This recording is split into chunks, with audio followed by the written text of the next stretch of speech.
What are variations in the assumptions that are present in any sensitivity analysis?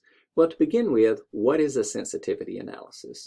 A sensitivity analysis goes by a number of names. Oftentimes it's called a what-if analysis or a simulation analysis.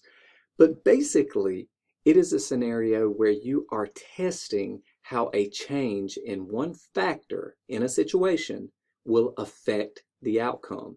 So if you were to create a model, for example, that has various factors that contribute to an ultimate outcome, such as, let's say, the profitability of a project or a company, you would assume that there are numerous elements that would contribute to profitability. Now, along with this, there are a number of variables, we'll say. Some are your target variables. Those are the things that you want to see affected or how they are changed. And then there are your independent variables. Those are the things that are not necessarily the outcome or the effect that you're looking for, but they do have an effect on the target or dependent variables.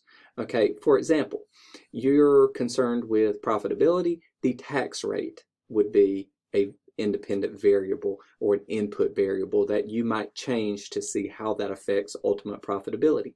Interest rates, that would be another thing. This would be an input variable that again affects the output of revenue or total profitability, if you will.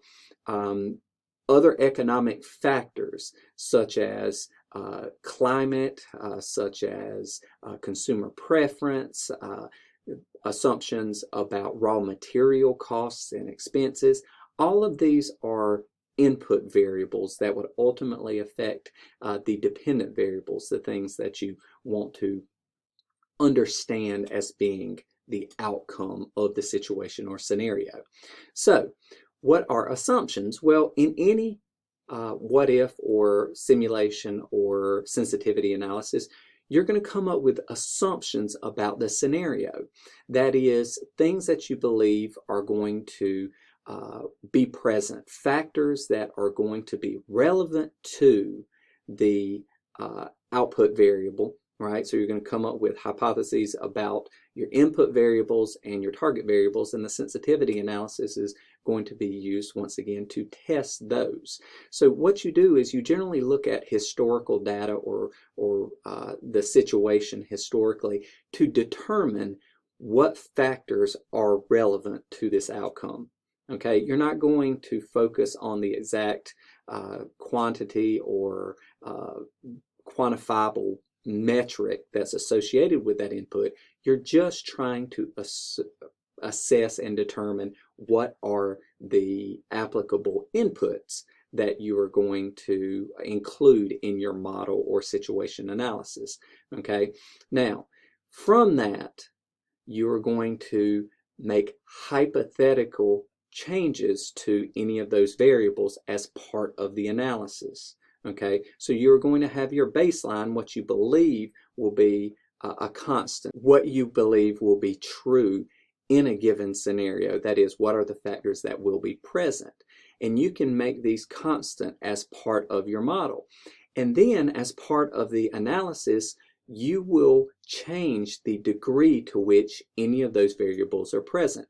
So assumptions are things that you will believe to be constant or true throughout a given scenario or situation that you are testing. So in your baseline, you will take historical data and you will use that as an assumption that that will remain constant. For example, you may assume that interest rates will remain constant, that consumer demand will remain constant, that product costs will remain constant. Now, in the situation or what if analysis, you would change any one of those variables as a hypothetical change to see how it alters the outcome if that variable were changed in that way. And pursuant to the scientific method, if you made hypotheses about that ahead of time, you would be able to test to see if your hypotheses are correct.